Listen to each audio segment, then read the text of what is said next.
the City of Splendors inside of Waterdeep. You all will have been called here by a archmage, Syndra Sylvaine. Having been called to action, you are effectively kind of like all being drawn from different pools of up-and-coming adventurers who have started to put themselves out there, who having been looking for work, looking for places to make your name, looking for places to make your wealth. For all of these different purposes, you've kind of find yourselves called forth to this woman who is in need. Upon being brought into her home, you're taken through a few different rooms, one after another, 10-15 minutes of waiting in each room as you move to next. Sometimes a different porter comes to bring you into the next room, as from the last. Each time you see, as each person does, rather intricate hand movements, speaking different words of power as they release magic to step through the next door, and eventually you are brought into a room that is dark, dim. You have some ability to see into this room, but you see that there's somebody who's seated in a far corner. There are a lot of things cluttering about the room, but the room itself is almost stagnant in how it sits. There's a heavy incense in the air that just blasts your nostrils with the scent of like wormwood and very like strong sage in the air. It's warm, but it's not extremely hot in here. But there's no airflow, and that's kind of where like the warmth seems to almost be a product of whatever is filling the air with this scent. And you can kind of look around. At one point, this probably would have been a very active lab, but nothing is operating. There's beakers and things, obviously some alchemical uses that none of the fires are burning. And in the corner, you see a silent hand raise, two fingers pointing up towards the sky as they beckon you forward.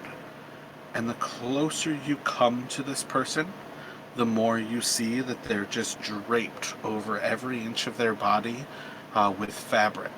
And the closer you get towards this hooded figure, you see that beneath the shadow is actually a silver mask. And there's nothing of this person's flesh to see.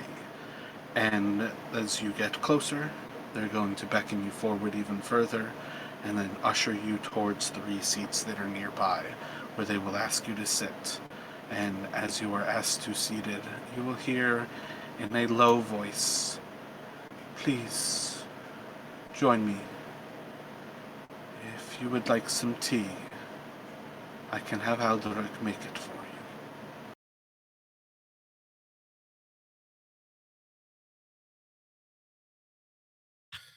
That'd be great. Tea'd be great. Thanks. And you just see as their hand motions to the person who brought you into this room, and that person walks away from the door. Yeah, so Jarek would go, he would move to take a seat, but at the offer of tea, he would just kind of have a quick, like, curt shake of his head. None for me.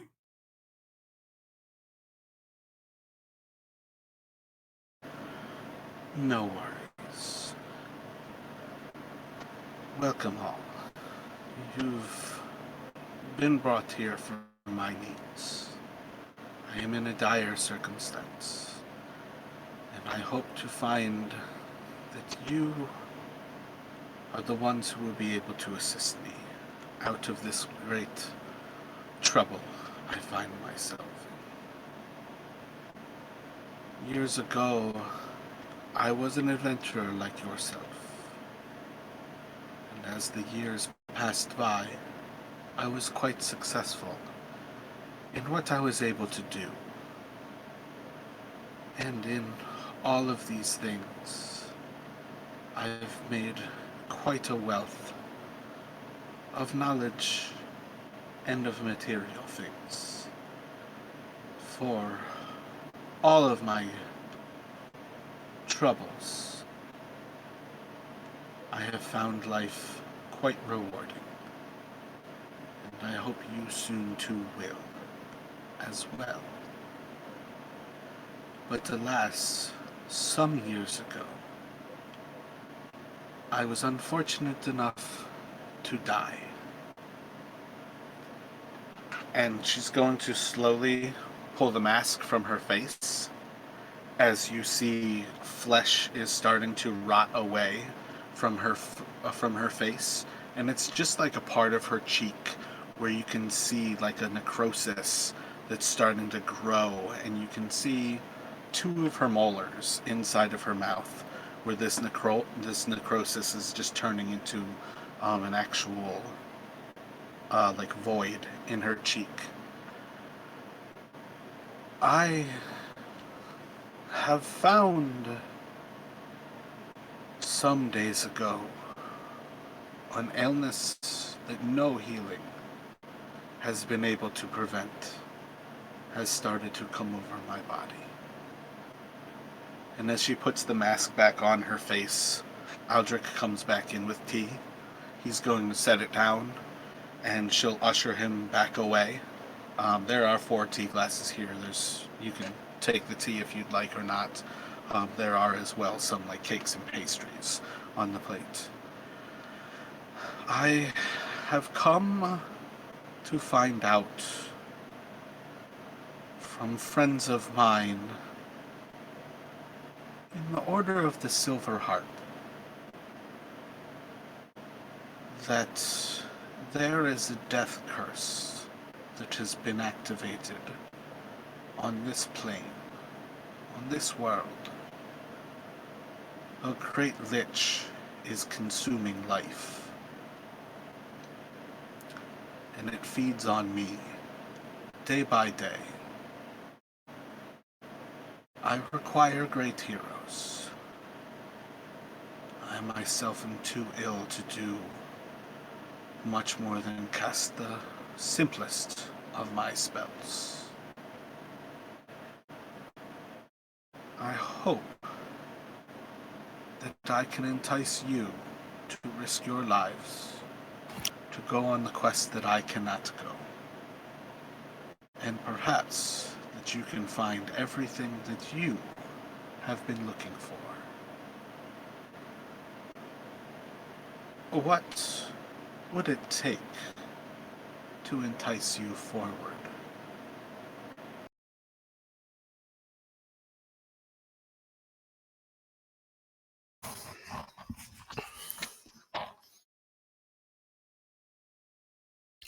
Island's gonna take the tea and have a sip because he wants her to feel comfortable. And ask, can you tell us more about your friends? I didn't catch that. Was it the super heart? The Silver Harp. The silver harp. Thank you. They are those who have knowledge when knowledge is what is required. Any idea how they come to know this extra planar information? How they come about their information is no bother of mine. They are a secretive organization and do not tend to share more information than is necessary. But I have friends who have moved on to greater things, as I myself have indeed. And it just so happens that the particular individual who brought me back from life, brought me back from death, has been the one that has shared how I might move forward against these things that feed on my vitality. They have told me that to the south, in the land of Chalt, an ancient place that has been lost to death, is where this thing feeds. and I would like to bring you there. So this death curse, is it affecting only you? What happens if we cannot stop it? Every soul that has pierced the veil, day by day, this curse siphons its life from it. And I fear, though I am strong, I do not have much time. And many more who have died have less.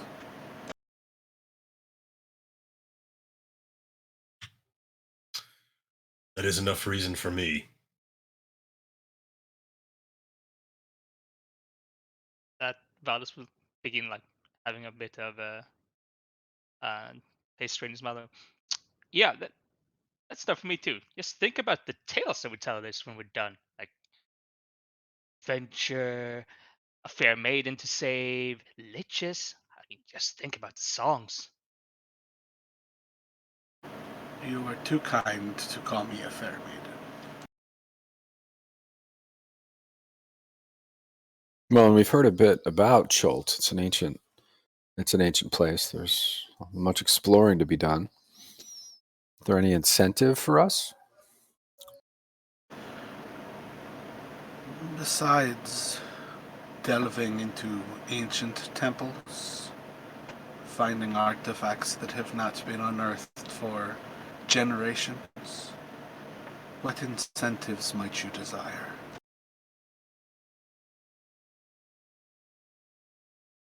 Well, I mean, there'll be expenses, right? There will be expenses. So we can assume you'll help us with those when we return. I can certainly help you with things as mundane as that. How much do you believe that you would need?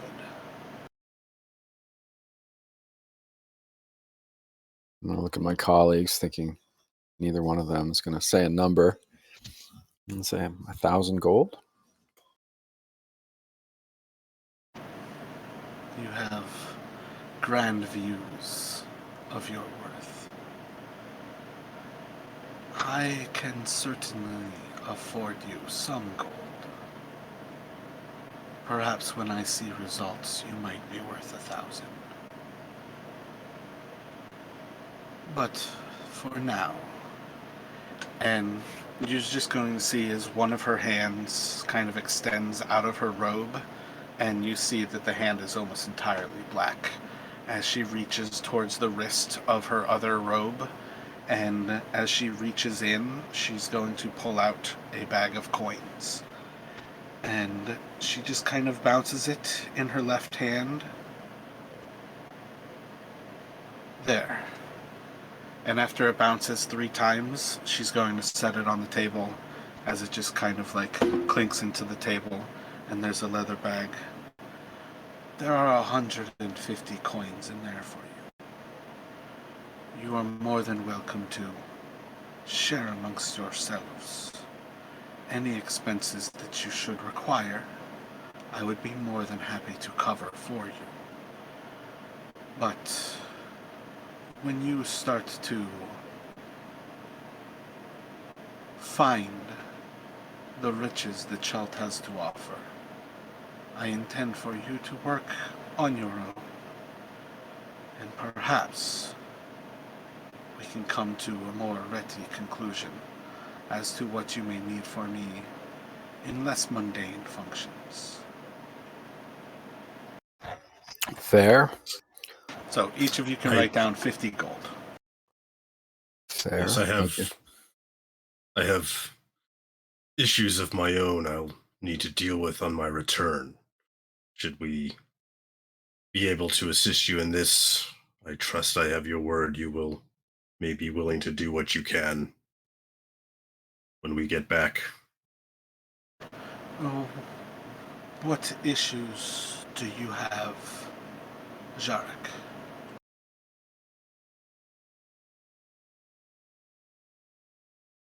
My former employer is displeased with me for reasons I'd rather not go into. Putting some distance between him and myself is one reason I'm willing to undertake this task quest. But at some point, if I return, I will need to deal with that. If we four are able to leave Chult alive, I assure you will be able to do anything and everything you require. But you can also count on me to do everything within my power, which is perhaps far greater than you can imagine. So Jarek will give a small, like, kind of, again, curt, kind of formal nod, and fair enough. So you'll be accompanying us, it sounds, huh? I have little means to send you there without my own travel. I will go with you, and I will be available within Chult. But I will be staying within the Port Nahiyahu. I am not safe for traditional travel. Well, I'm glad we'll be traveling together. I want to learn a bit more from you about your experience. So I'm in. How about you guys? I'm in. Oh, I am most definitely in.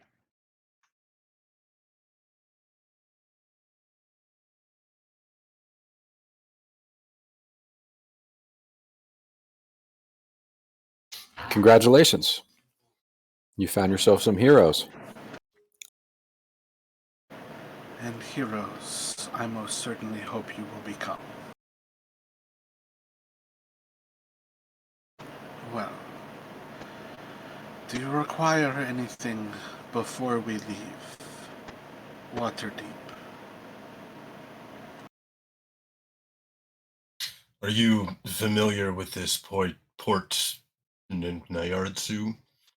Is there anything you'd be unlikely to be able to procure there that we should pick up here before we leave?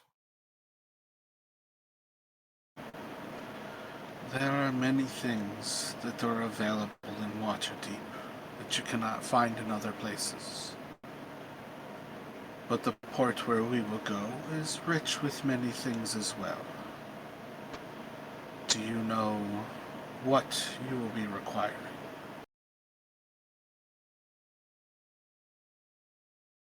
Nothing that it sounds that I won't be able to acquire once we get there. So for myself, I see no reason to delay any further. Yes, I just need some mundane equipment that should be available in any sort of supply shop, which we can do when we arrive.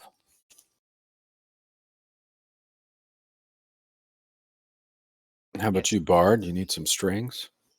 No, I have all I need. I have my gear and I have my instruments. All I need.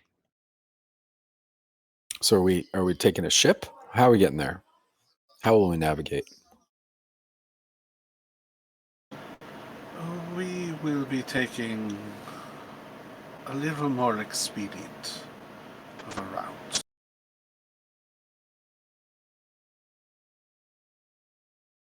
If you all will take my hand, and she's going to reach out with, again, it's like her black left hand, which is, at this point, it is vastly skeletal. And she's just going to reach into the center, kind of above the table that is between you all, and just reaches out her hand, palm up. But Jarek will he'll start to reach out, he'll kind of like instinctively like pause at like the skeleton, then kind of just like, and then reach out and take it.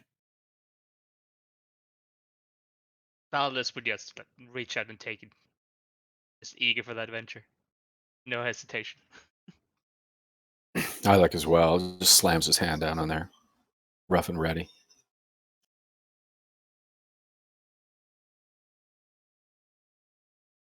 She speaks a few words, just kind of muttering them under her breath, as you all are sucked into the point right between your hands, and just blackness kind of overtakes you for a moment before all of a sudden your eyes are bombarded by light and your flesh feels a stifling heat as you immediately start to feel the warmth around you, 96 degrees.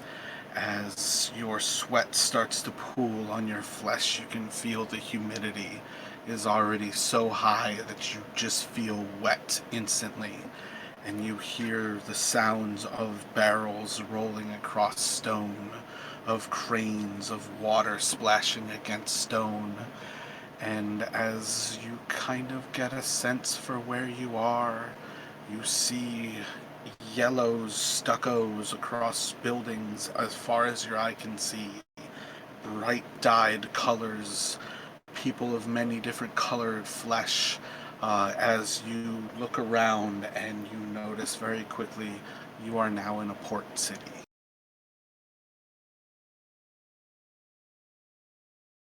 Hot damn. Amazing. Yeah, that was I- certainly a way to travel. Woo! So, Much faster than a as, ship. as you pop up in this city, you are currently overlooking the actual harbor ward. We are right next to the actual port master's building, sort of right here in the port of Nyanzaru, in that northwestern side of the port. If you guys all see that, where I'm pinging right there. As your eyes start to adjust to the light, this is a city of walls. And there's 7 different hills in the actual city itself. It's hard to spot all of the different areas. This map doesn't really do well for the height variance. It doesn't really have any sense of that. But like this gold-topped building is one building that always kind of sticks out, as you can always see the light glinting off of that gold as it shines across the entirety of the city. That is one of the tallest of the hills here. That itself is linked by a large causeway that you can see from pretty much everywhere in the city, and that goes towards, I think that's the fighting arena, just offhand. Inside of the ward where you are, you have buildings right next to you, but you can see the high walls that separate that next hill from like right above you, and you see that hilltop kind of is still plenty high, but it's among like the lower of these 7 hills that make up this city. And then that leads to an even higher hilltop that's just south of it. From those 2, they are adjoined to the Temple of Sylvaine, which is just to the northwest. It would not take you long to just scanning about where Aelin is going to stop his view, as you immediately notice that as your deity has a massive temple on its own island, and it has its own little causeway that leads over to it.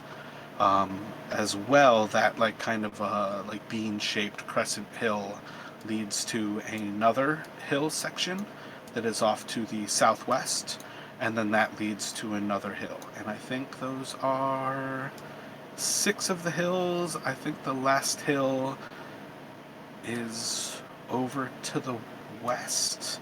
I want to say that one is outside. 1, 2, 3, 4, 5, 6, 7.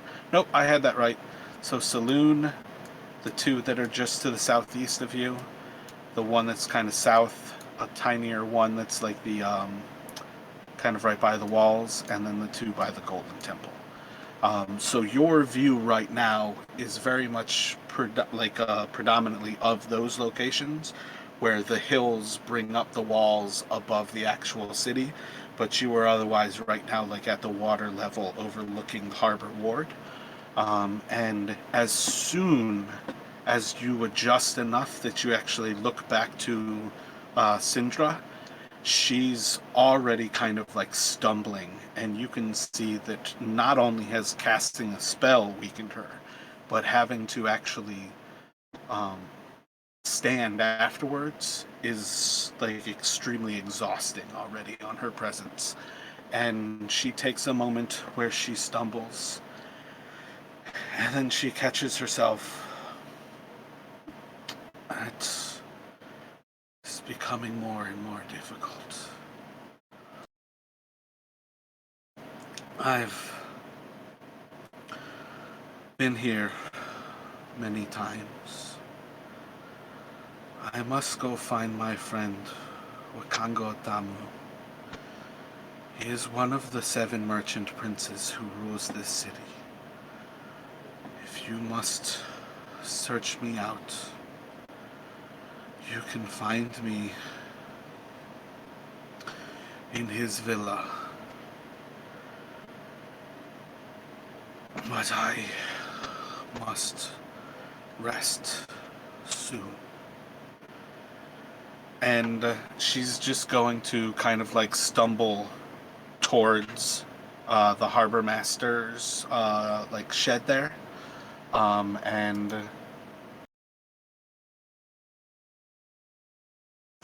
I know she knows his name, but I don't have it in my notes right now, which is failing me a little bit. Give me 1 second to grab this name.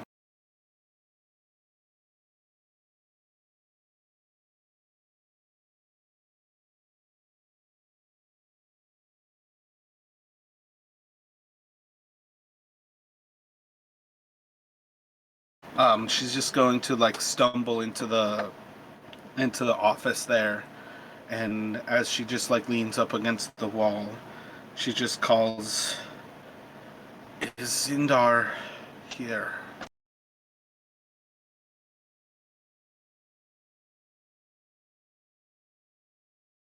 And just a young man kind of comes out from inside, and he's just wearing extremely light clothing, just very little like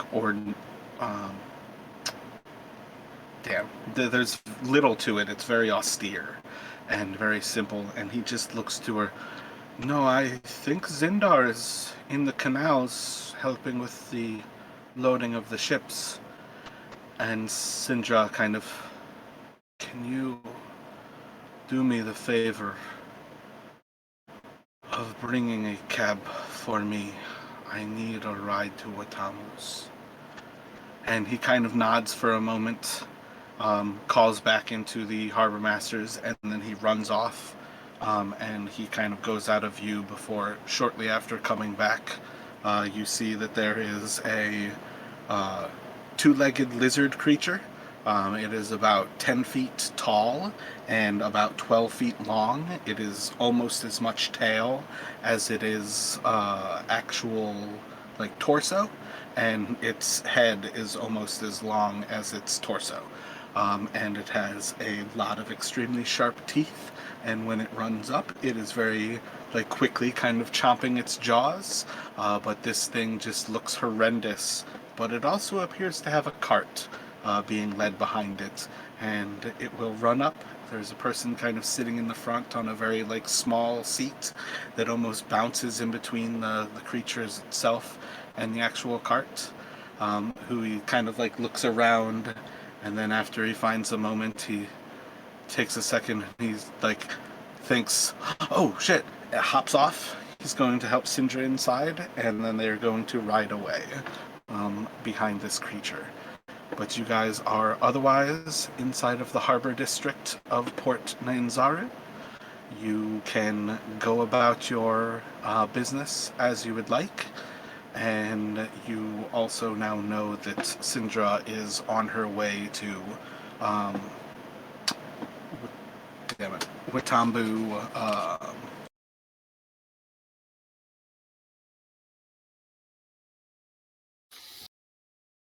Damn, she's spry for a dead lady, huh? Wakanga Otamu, there we go, to his villa.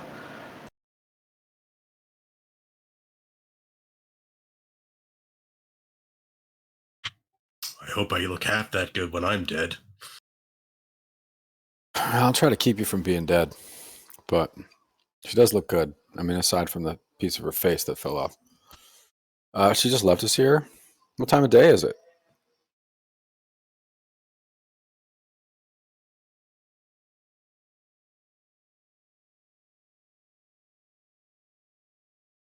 $11 a.m.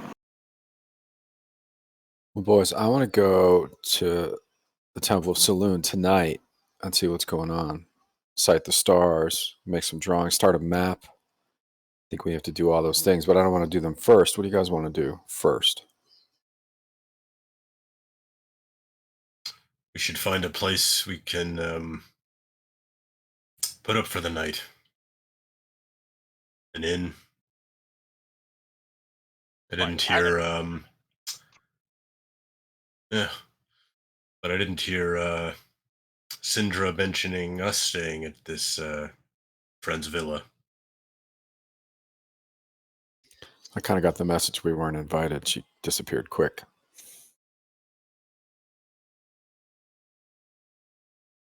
But I say we take care of that first, and then we can do your star charting.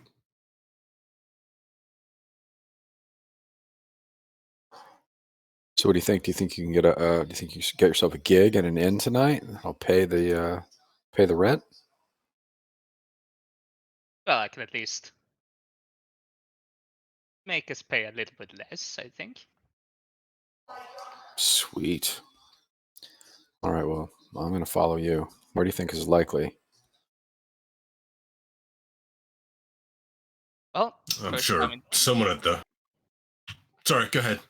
yeah, I was just gonna say, well, first time in town, but I'm thinking sailors would know I'm way to a tavern or a pub.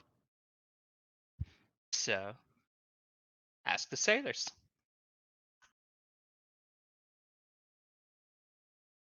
I imagine someone at the Harbor Masters could point us in the right direction.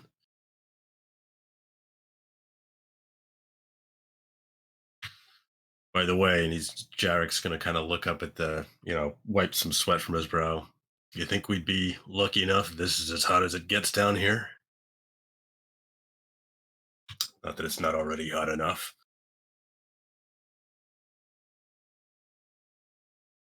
Well, if we're lucky, we'll cool down when we're venturing into unknown, oh, unknown dungeons and other cooler areas. So Jarek's gonna he'll walk over towards where the young man had walked out of, and he'll kind of poke his head in, see if there's someone visible that he could speak to.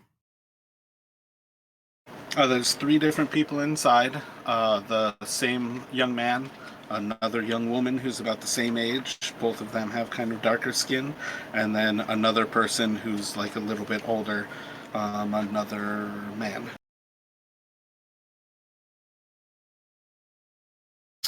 So Jarek's attention will probably be drawn to the older man first, and he'll call out a greeting. Hail.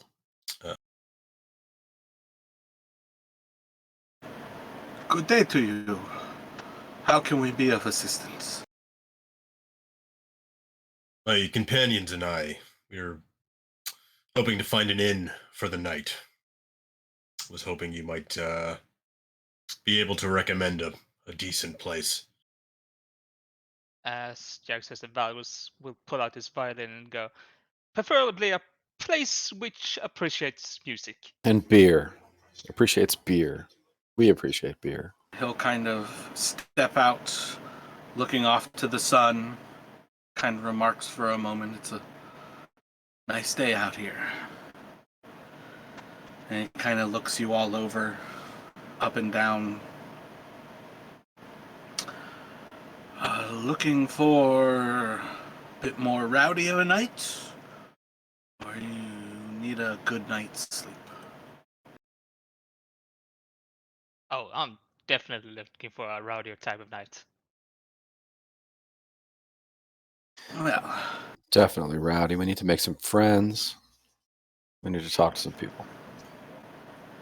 if you head towards the market ward, and he's pretty much pointing directly across the actual horde, and he'll point off and points out the Colosseum, and he's just like, if you go just past the Colosseum and you head into the market ward, you can't miss the smell of the Red Bazaar.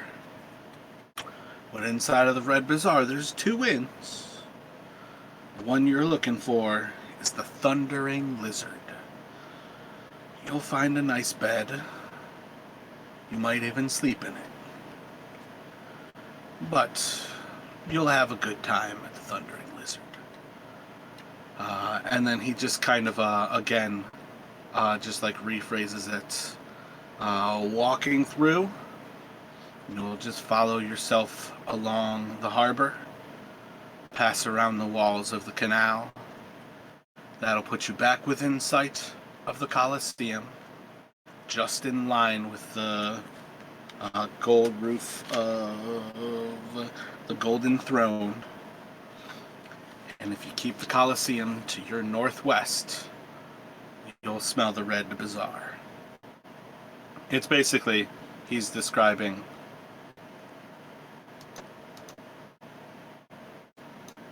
right here. But again, you'll smell it when you get in that area, but that is the Red Bazaar. Alan starts scratching out some sort of notes about where we're headed. He's trying to get oriented. Thank you. And just in case, the other inn, the quieter inn, what's that called? The House of Repose. You'll find it in the same area. Good bit more expensive.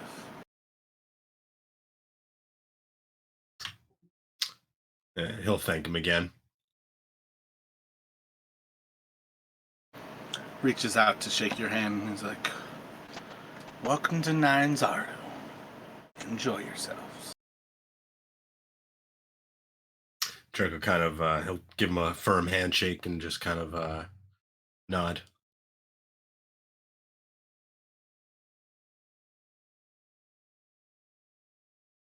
Did you? Alan just wants to ask. Like, did you see our patron that we arrived with? She went off to Utanagahatu's villa.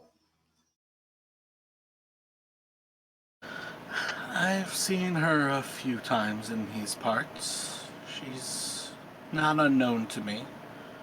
She knows the harbor master Zindar a little better, but I've seen her before. Can you give us directions to Utanagahatu's villa? I mean, she's our boss. We may need to find her again.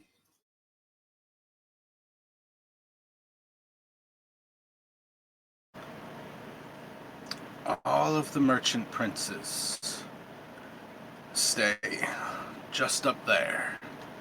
And he kind of points off to the southwest of you all. And he's pointing past the first hill and to the second one. And he just kind of references, you'll see that they each have their own little areas across the town. But once you head up to the north, the different merchant princes have their places. If you're looking for Watanga,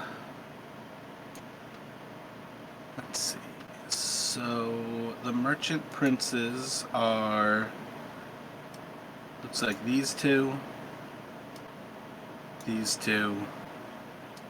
and I think these three.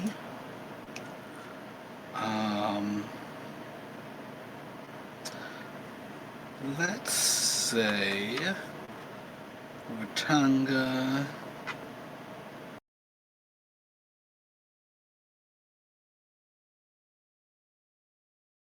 Let's put it to a die.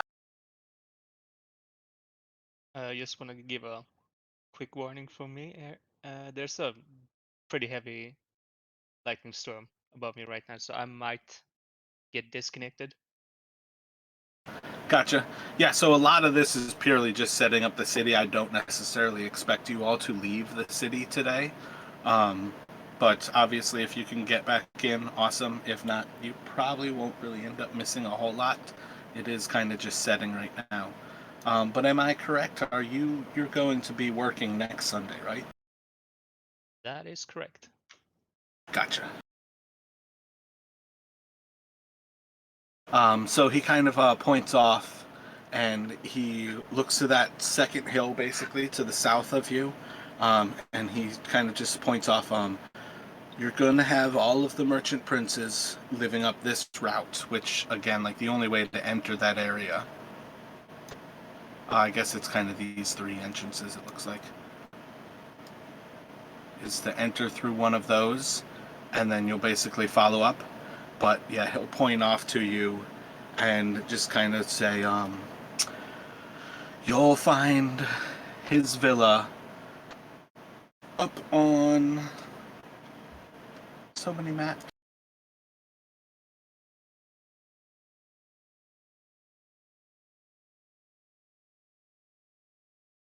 Oh, I called the wrong thing the Golden Throne. The Hall of Gold is the one that actually has that big gold top. The Golden Throne is the one that is like directly next to Watangu's. So he'll basically say Watangu has one of the two villas that are just beyond the Golden Throne. When you find yourself up there, there's no shortage of guards. Just let any of them know that you are looking for Watangu.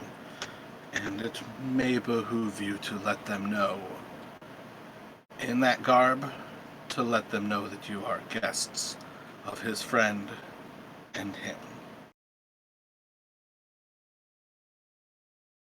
Thanks so much.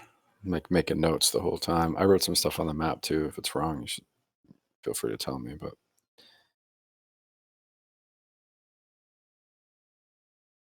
Yeah, overall, I think that's perfectly fine. I would say if you highlight it and actually make it like 40 or 56, those are the fonts that are actually like legible without zooming in really far. I'm not sure how far zoomed in you guys go, but. So, are you all hanging out there? Are you about to head out? I think Jarek he'd be ready to head towards the Thundering Lizard. Island's like gonna try to lead us there. Like he thinks he knows where he's going.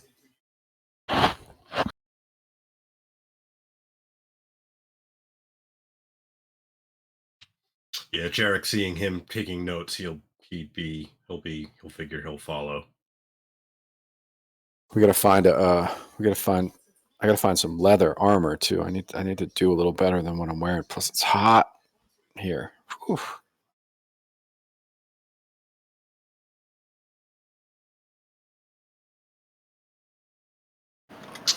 So, as you all continue to walk by the harbor ward there, among the first things that you are going to cross is a large temple that overlooks that harbor that is directly in front of you.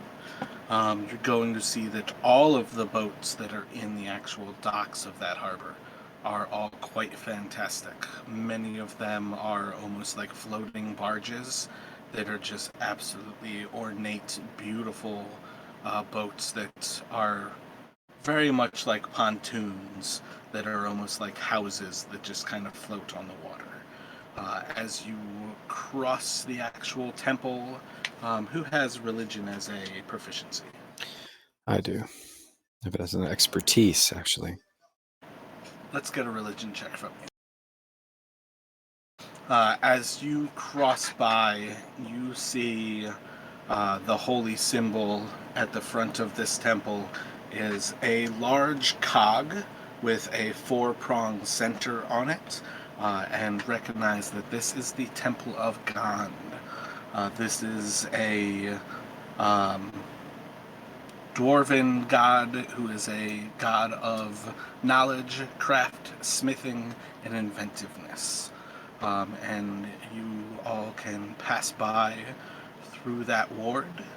You'll come to a large gate ahead of you as you continue to the south, and that gate is preventing people from entering this area more than exiting the area. But you can pass through there with little fanfare. As you head to the south, you will see ahead of you dry docks, as there are a few boats that are pulled up inside of the walls there, and they just seem to be busy at work cleaning the hulls of these boats, as well as repairing holes on them. And you can pass through that area on your way to the south, where again you'll see a high hill to the south of you, which you can pretty easily guess this is where the Golden Throne is, and where you will find Watangu's home, as well as to the north of you. As you all pass between the canals, you can kind of still smell in the air the actual scent of the seawater. Mara, is the Temple of Gand like in the Harbor District, or is it on the way to the Red Bazaar? I wasn't sure if it was this fantastic big building or something else. That's the Temple of Gand there. Basically, you have the Royal Harbor, and then everybody else's harbor.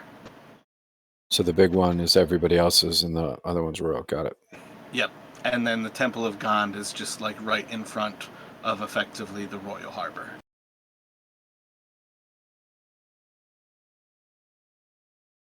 Yeah, so like where you have the Temple of Gand, that's the Grand Colosseum. And then the Temple of Gand is kind of those, yep, exactly. And realistically, as much as you want to label this, once I actually like bring you all through it, I guess the ones that I have are all numbered anyway, so you have to reference them. So it's not actually any better.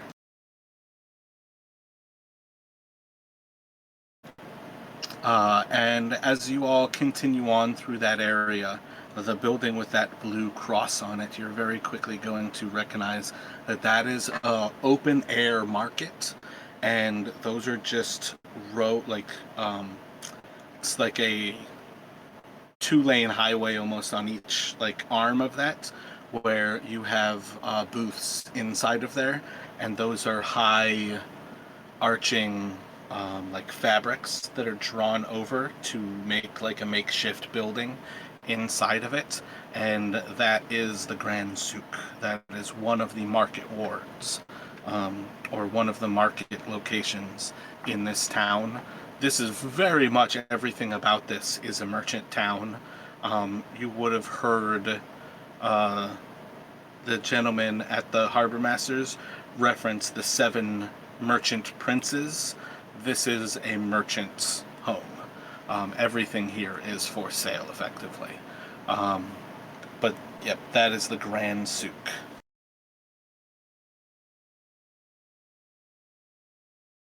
Cool. So Jarek will turn to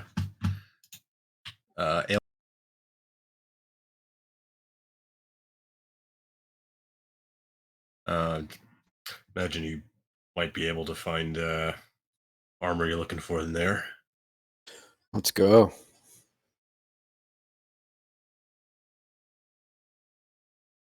So we want to go and see if we can find some studded leather armor in there. Jarek would be, as they're walking, he'd be keeping that for like a clothing seller, because I guess given the heat and given that they've seen a couple people wearing sort of like lighter clothing, he would be keeping an eye out for like maybe more appropriate attire for the environment. Yep, so this is essentially a location where you can get everything from the player's handbook, adventuring gear, as well as I believe you're going to be able to get anything that you might need as far as weapons, armors, and like traditional adventuring gear. So this is pretty much your one-stop market. But yeah, you can definitely find yourself some studded leather armor, as well as you could find anything from just simple clothing, finer clothing. One thing you do notice is that everything here is extremely like brightly dyed. Um, Many of the people who you will approach will tell you about the fine dyes that are done here in the um, it's done in actual Chalton dyes. Um,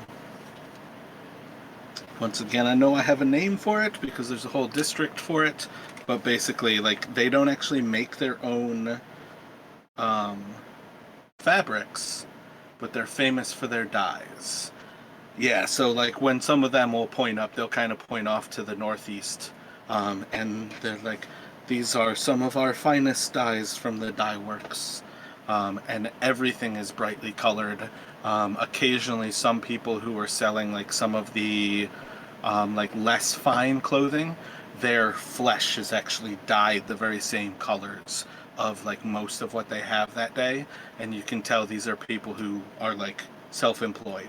They very much buy what fabric they can, dye it themselves, and then they come here to try to sell it like during the busy times, during like the noon times. So there's like everything that you could possibly want here is for sale, and it's purely just going out looking for it. So if you want things that are like if you wanted to get fine clothing, that's perfectly good. If you're looking for just like a normal set, that's an option. I think the traveler's stuff would be where that's not as much kind of what they do, because most of these people don't necessarily wear anything different for traveling. Yeah, I was thinking more, almost just more for flavor for Jarek, just kind of getting some lighter fabric. Like I don't know if it's like linens or whatever they like the lighter fabric they wear, like more. Yeah, that's kind of what I mean. I feel like that would just fall into like you could buy a new set of clothing.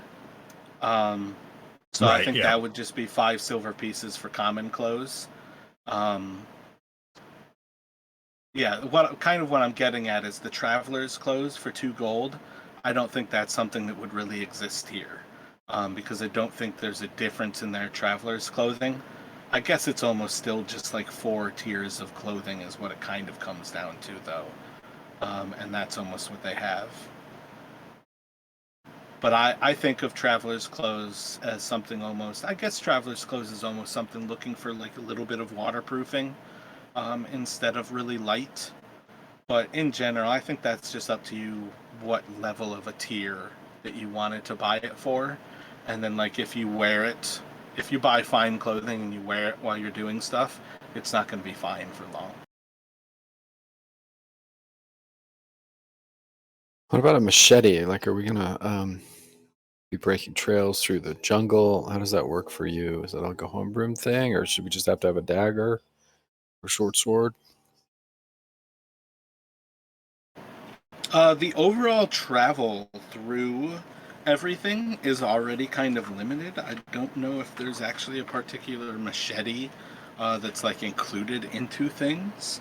As far as things go, though, I did mean to have you all roll perception checks back at the Harbor Master's shop, and I forgot to.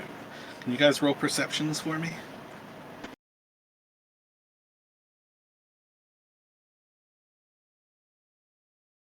And my passive is 15, I think.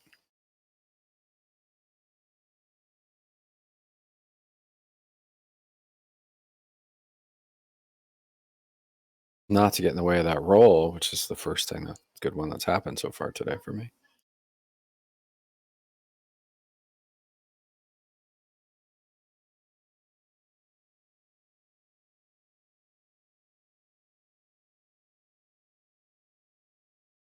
Yeah, so back at the Harbor Masters, I meant to have you notice that there is a board of explorers who kind of have their names like listed on this board, essentially like as escorts through the jungle. Cool, with like little pieces of paper with their phone numbers that we can take. I mean, obviously it doesn't have phone numbers, but yeah, that's pretty much what it is. So let's see.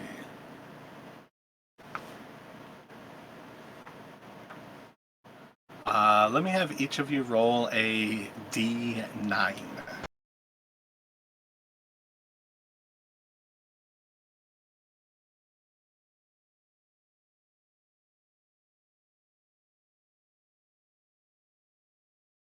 Yeah. How do you do that? This is Just R. /R space 1D9. Yeah. Roll another one for me, Burke. Oh man, Alan, Alan, Island.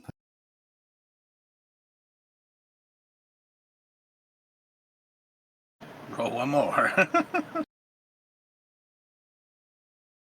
You guys there? Yeah, my bad. It's missing 2 of the handouts that I'm looking for, and one of them is what you guys just rolled, so I am confusing myself, I feel like. Okay, no pressure for me. I just thought I had a notice about new audio devices, and I thought maybe I just sometimes like Siri on my laptop, like interrupts the audio.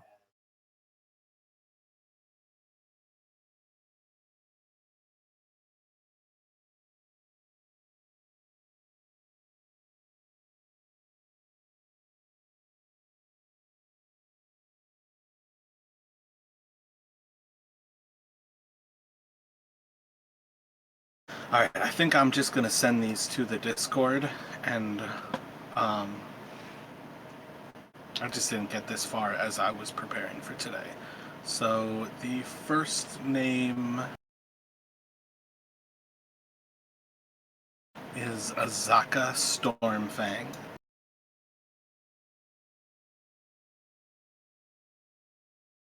The second one is Musharib. Up, and I did the shifting.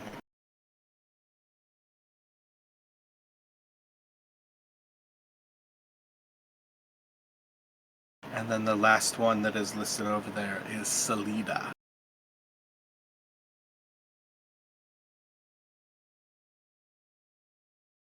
So I feel like the thought of like going for a machete is kind of on the lines of how do we get through the jungle, and I meant to bring up these guides before you guys left the Harbor Master. So part of that obviously is simply that these are people who are hiring themselves out as guides through the jungle.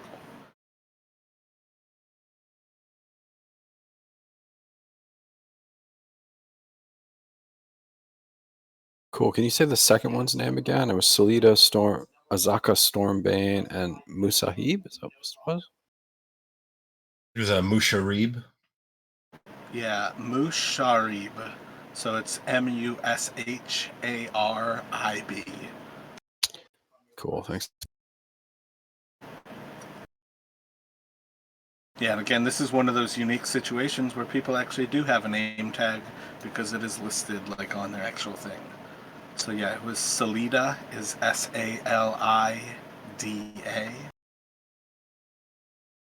And then the first one was Azaka Stormfang. 5 gold a day with a 30-day upfront fee. We didn't get enough money out of Syndra.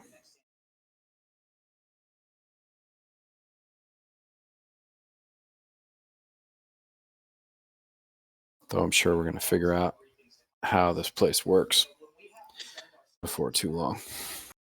And it looks like a couple of them are willing to waive their fees if we help, or they say they're willing to waive their fees if we help them with their own things.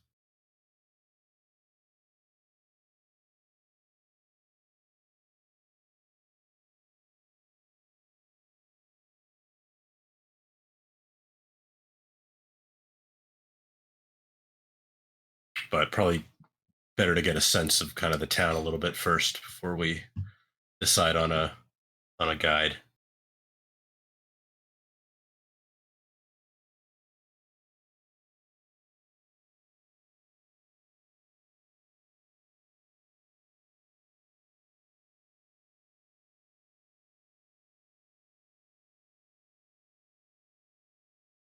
So are these just like single notices, or are there like multiple copies that you can like take one? I think for what it's worth, we'll go with the idea that it's multiple copies. Um, I would say it's probably more the name and like more of a drawing than these like almost like actual like um, these are almost like photographic drawings to me rather than like outline, I guess, like a penned kind of drawing.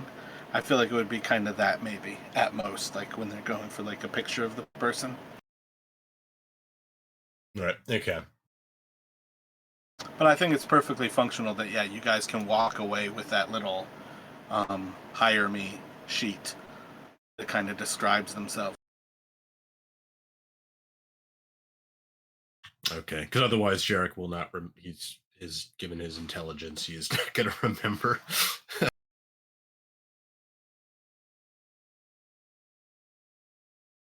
Well, one thing I already like about how Burke's playing his character is that this is a note taker. So I feel like that is very similar to having keen mind, where if there's a clue that I've given in the past and he ends up with a question, I think there's a possibility where at any given time he's like, would I have put that in my notes? And we can roll for it, like that kind of thing. Yeah, makes sense. Taking a note, would I have put that in my notes?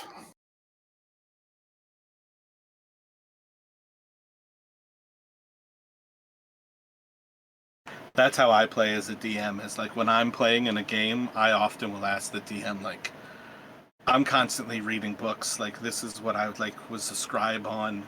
Would I know anything about that? And it's an extra roll to see like if I would recognize that monster. Can you tell me more about the Temple of Gand? Like I would say I recognized it. Do I know any stories about it?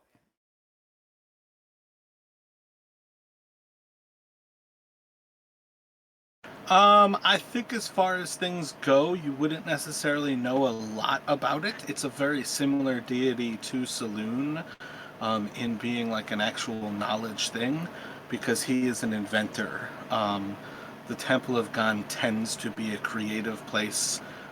It is more or less a dwarven deity, but it is one of those things where it's almost where dwarves and gnomes kind of coalesce together, because it's like a lot of the creativity of gnomes is sort of brought together with dwarvishness. But in particular, I don't think it's necessarily all that familiar to you.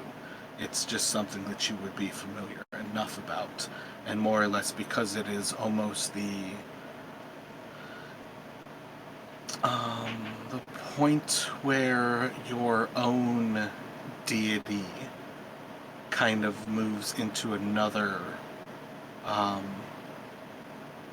I'm trying to think of the name of like the whole like system of deities, but like it's where like Saloon has a mirror inside of the dwarvish pantheon. Got it. So like different avatars of the same entity, right? Kind of. It's like different avatars of the same archetype. Okay, I think one of the weird things about a world where gods actually exist, different avatars are still avatars of that deity, because Saloon is an actual existing thing. Like different avatars of Tiamat are all still Tiamat. They just don't actually, like the death of the avatar doesn't actually hurt the actual deity so much as it's just one of its avatars is no longer walking around on the plane, like the physical plane. right, makes sense. But like the actual archetype is definitely where that fits in.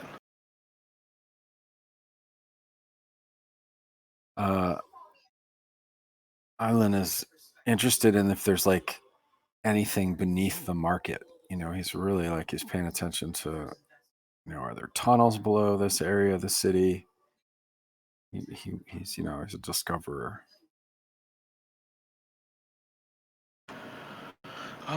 I don't think in particular. I've not actually come across anything that talks about whether there is a sewer system in this area.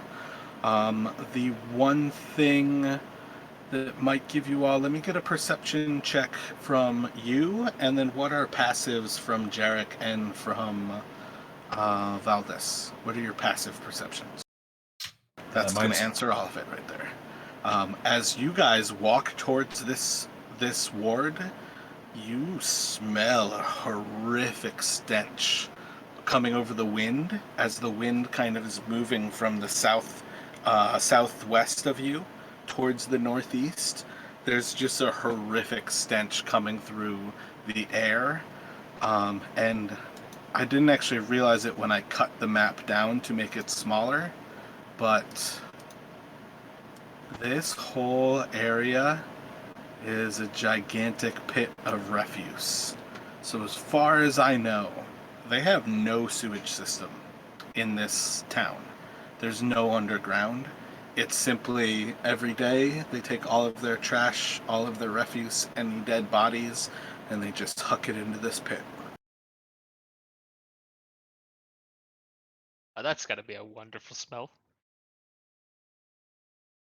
It's weird that it would be blowing right into the Wu Tanaga's house. I'll imagine they got plenty of incense and fragrant oils to kind of deal with the smell. I imagine a merchant prince is probably pretty wealthy. Impressive. If they're lucky, it's a heavy smell, and it doesn't get as high as their villa. But I think that's about all they've got. Well, how about we head to the hotel and see if we can get our friend here a job tonight. Yes, off to the Thundering Lizard.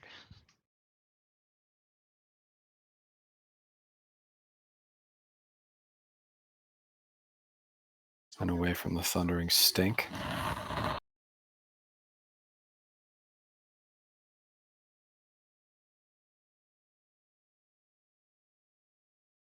Island's interested in what threat this port has been under that's required so many walls. And like this choked entry at Malar's throat. Are you asking anybody about it? Yeah, I don't know if I have anybody to ask yet. I'm not going to ask a passerby, but I'm looking for somebody to ask. Like when we get to There's the bar. noticeably guards around these different areas. So like the people that you actually met at the Harbor Masters, those three people you would have noticed are somewhat like authorities, at least over the harbor. The people that you would have walked through the actual gates on, you would have had guards in there. But inside of the actual town itself, it's not rare to see people who are actually like walking around with weaponry and in essentially I haven't actually seen like a specific armor that is kind of what they like put off as like the guards of the merchant princes. But I feel like there's a group that I am simply just missing at present that would look like guards. But I think it's not absurd for you to recognize that there are guards walking around inside of these walls. Well, when we get to the gate by Malar's throat, then he'll ask about who's posted up, what threats they're protecting the city. We came in by boat, so we haven't seen the countryside yet.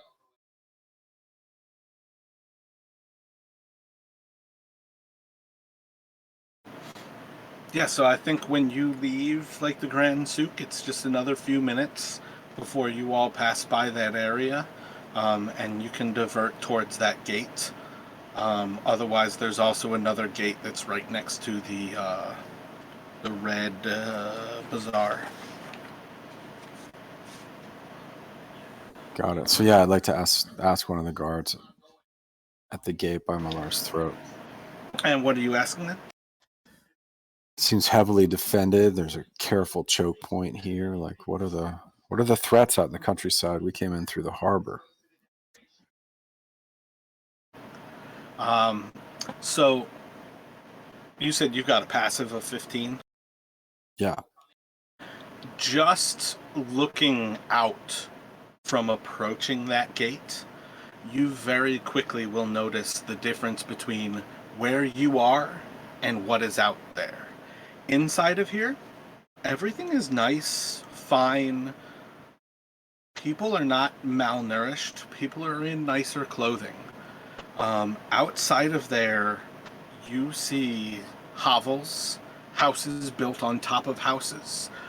Everything about Maller's Throat in particular is actually built up inside of a valley, and things are almost perfectly like vertically built as they kind of climb the outside of the valley. Those are 3 high bridges that cross the actual tops of these hills that everything is built between. And they somewhat break up the actual housing of these areas, where there's ways to kind of pass between without climbing all the way down and then climbing all the way back up. But there's very quickly an economic difference between what you see outside in Malar's Throat and what you've experienced inside. The people who seem to be inside, at very least, they are working class, wealthy. The people who are outside, you can very quickly recognize that at best they are surviving working class. Most of them are often going to be malnourished, wearing next to no clothing. If they're wearing clothing, it's the type of thing where they're probably wearing the same thing day after day of their entire life. But that's the quick thing that you would notice, is just the economic difference of inside the gate. There's a certain level of wealth that already just simply is the difference there. But when you actually stop to ask the guard, the main dangers that we have to protect the lands and the merchant princes from are the dinosaurs that run wild. It is not unheard of for them to attack our gates. When there is any threat, these gates must be locked down as soon as we are able, to prevent the deaths of many people. But among other threats, there is roaming death throughout the forests of Chult. There's little safety to be found in these lands, and our walls are the difference that keeps us safe when death comes looking.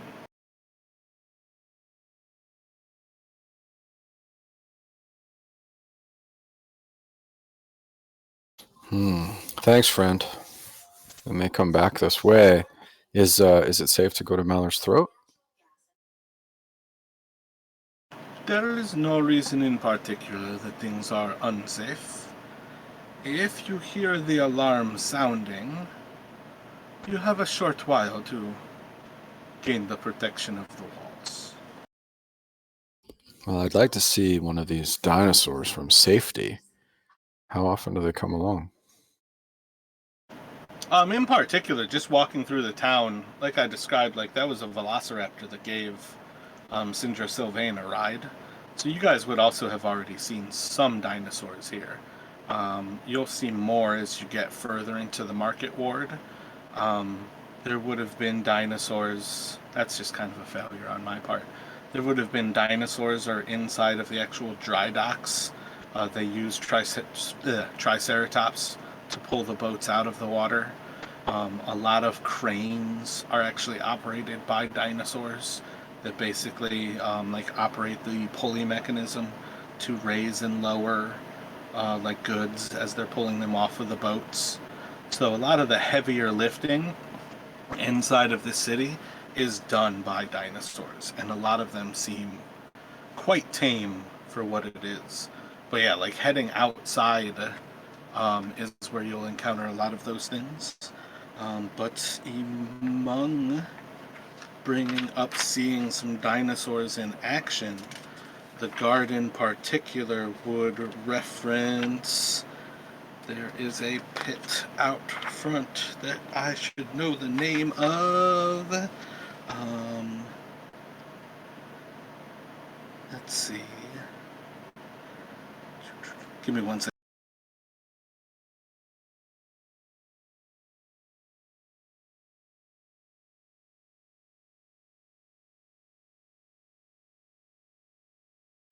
If you are looking to enjoy the dinosaurs at their best, if you head towards the old city, it is regular for the Executioner's Run to see some dinosaurs at their most fantastic.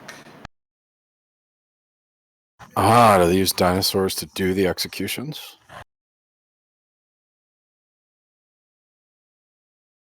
Now, the Executioner's Run is one of our most prized forms of punishment. I myself have bet 3 times on my favorite of champions, and he has never failed me once. Jaegar is one of the greatest of the champions. We've come to understand he commits crimes on purpose to be sent into the executioner's pit. He is quite wealthy betting on himself, but one day a velociraptor will get him. Oh, that does sound good. Is it near the city dump out there? It is an unfortunate consequence of having to return to the old city, but it's worth getting to see. The spectacle is quite wonderful. Tell me again, this guy that is your favorite. That he's the one we should bet on, right?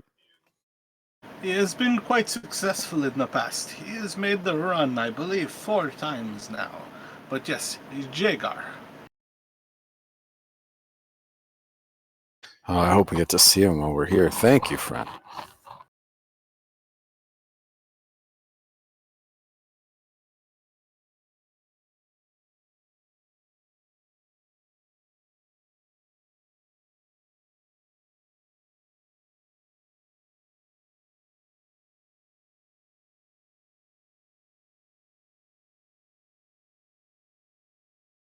And then if you all continue on, you start to hear some of the actual celebrations from the Grand Arena. I feel like that's the wrong word for it. The Coliseum up above you there. And it's not long past that time where you come to the gate that's to the Cherokee Anchorage. I hate that that one's upside down, but this was one of those maps that was north was to the east, so I had to like move it to the side. The Cherokee Anchorage, you start to smell the iron in the air, and you start to see that all of the flagstones all the cobblestones that everything is built on here are like dyed red. And very quickly you start to see all of the different shops that are kind of set up at the different booths. They're starting to sell different meat. And you can see probably about like half of their hooks are empty. And there's a plethora of selections. And you notice the Red Bazaar has its name for a reason. And this is the Slaughterhouse District, basically.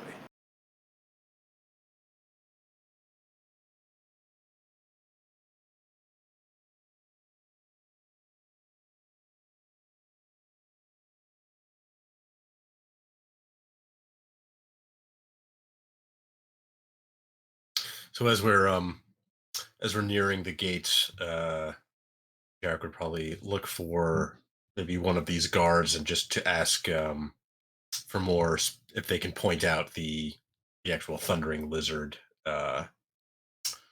inn, unless he can spot it on his own, I guess. If you start to wander within the Red Bazaar, the Thundering Lizard is towards the back. It is butted up against the walls for the Colosseum. Thank you.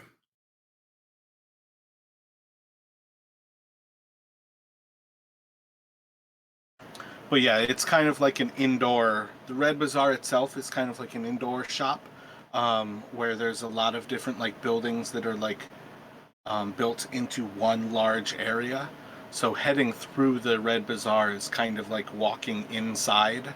And as you approach the difference, I don't know why anybody would have meat proficiency. How about animal handling or survival? Survival. I've got actually both animal handling and survival. So I think let me get either of you to roll one of those, or both of you rather, and then with Jarek, roll whichever one you have the highest. Just roll with advantage on animal handling. So wait, but the survival. No. Yeah, you're good. I meant for Jarek to roll with advantage, because he had both kind of thing. It doesn't take you all long to actually notice that the cuts inside of the Red Bazaar are the more premium cuts, and the things that were sold in the booths outside are the lesser cuts. So you can very quickly see that difference of, like, there's going to, one, be a price difference just being sheltered from the sun while you're shopping, but also just like the Red Bazaar is the actual location. Everything else is just the peripherals that are kind of like selling the, it's not literally junk, but the junk cuts. And that's kind of like the quick difference. Once you are within the actual Red Bazaar itself, you also see that there is a gutter system along the ground, and that very particularly is a blood red, because there is a constant flow of blood red water through this gutter system as it's clearing the actual stones of the street around this area. But within the actual Red Bazaar, you've got everything on the lowest level are shops, and it's kind of like a Roman style where the shops on the lowest levels, and then the buildings are built up from within, and they also are built over. So the second level is like 5 feet out from the first level. The third level is 5 feet out from that, and by the fourth level, the tops are actually like connected. So there's almost like an arch of apartments and like places to stay, among which you will eventually see a stair that kind of leads towards the back, and that will butt up into the sign where you will see the Thundering Lizard, and it's simply just like a lightning and thunder kind of symbol with a lizard below it, and you can very quickly recognize, like, this is the Thundering Lizard. Near that same location, but kind of like almost catty corner to it, in like this big U-turn, you see an opposite one that very clearly looks like a massage parlor's kind of sign. It's just somebody like laid out on a bed and somebody kind of like kneading their back. Imagine that must be the House of Repose. Jarek will mention, and then he'll move towards the door of the Thundering Lizard.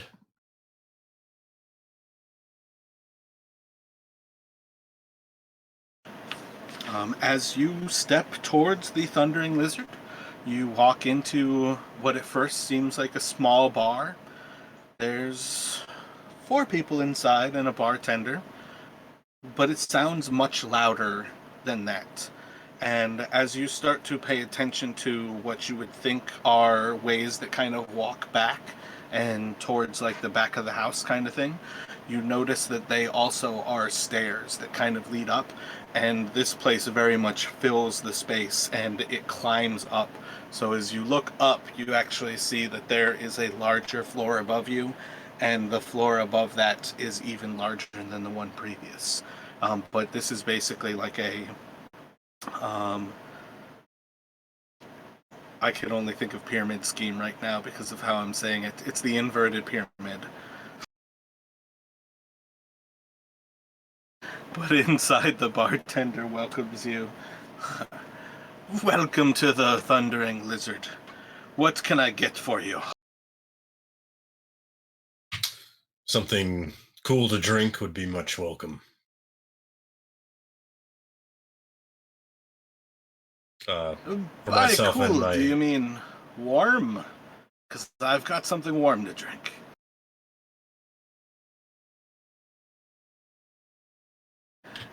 He's gonna tap like an ale beside him, and as he kind of turns the tap, he starts to flow out a beer for you, and he reaches out a beer. Jarek will kind of give a soft sigh under his breath. That'll do. I need to start putting magicians inside of my taverns, I feel like.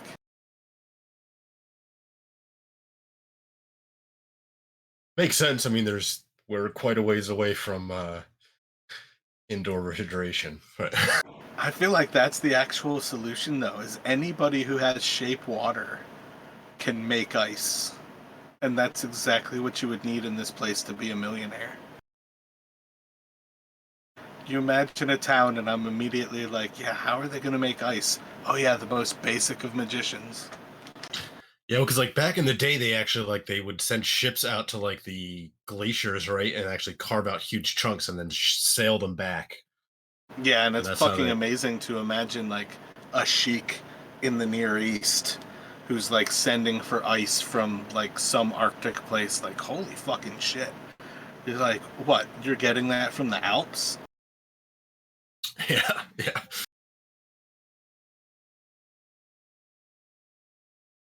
But yeah, I feel like that. I guess that's kind of the solution for it.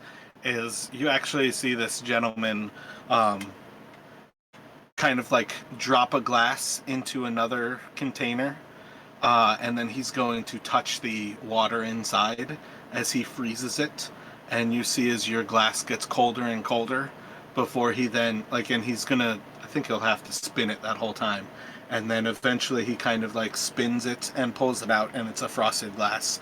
And that's what you'll get served is a beer out of a frosted glass. A neat trick.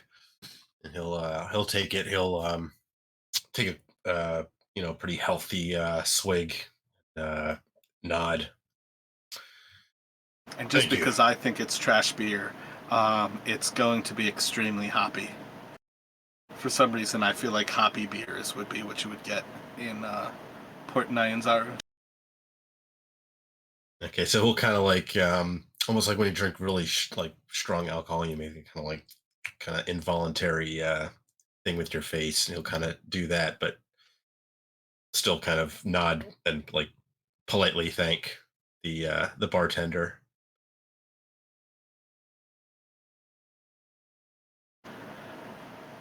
How about for you gentlemen? They're 4 copper apiece, but if all 3 of you are looking, I can do a silver. Yeah, we're all looking for sure. Yeah, we're definitely looking. But if I may come with a suggestion, if I can play for you here in the bar, well, more like, are you in need of any musician?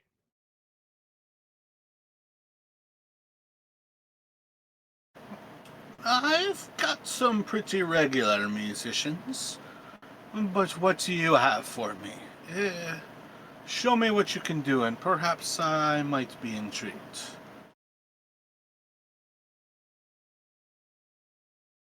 Valis will pull out his violin and start playing. Do a performance for me.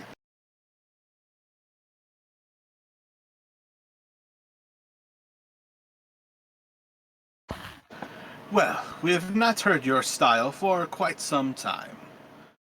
If you'd like, I could pick up your tab for the evening and let you drink for free.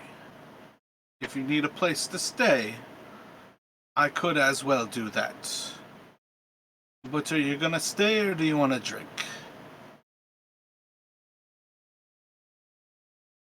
I think I'll take the stay. I can pay for the drinks. And are you all traveling together? Will it be the other 2 of you as well?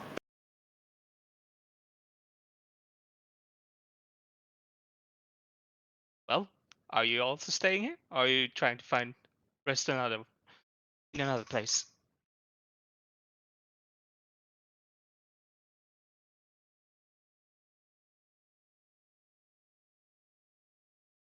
Yes, I imagine we'll need rooms for all three of us, or a room, I should say. What background did Island go for? Relatively well off. No, background. Oh wait, no, you're the archaeologist. Yeah. Gotcha. So yeah, are both of you staying here? Totally. I thought we'd just all crash together. I like to sleep on the floor. Yeah, Jarek's like he's pretty used to common sleeping arrangements as like a former. I have him kind of more as like a guard rather than a soldier, but same kind of idea. He's used to barracks situations. Well, I don't have any barrack style of accommodations for you. We have rather small but unified rooms, but it at least gives you a bit of privacy. I can put the three of you next to each other at least, but it's 5 silver apiece, so if you play for us tonight, I'll do a gold for the three of you. That sounds fine to me. Yeah. Sure, perfect.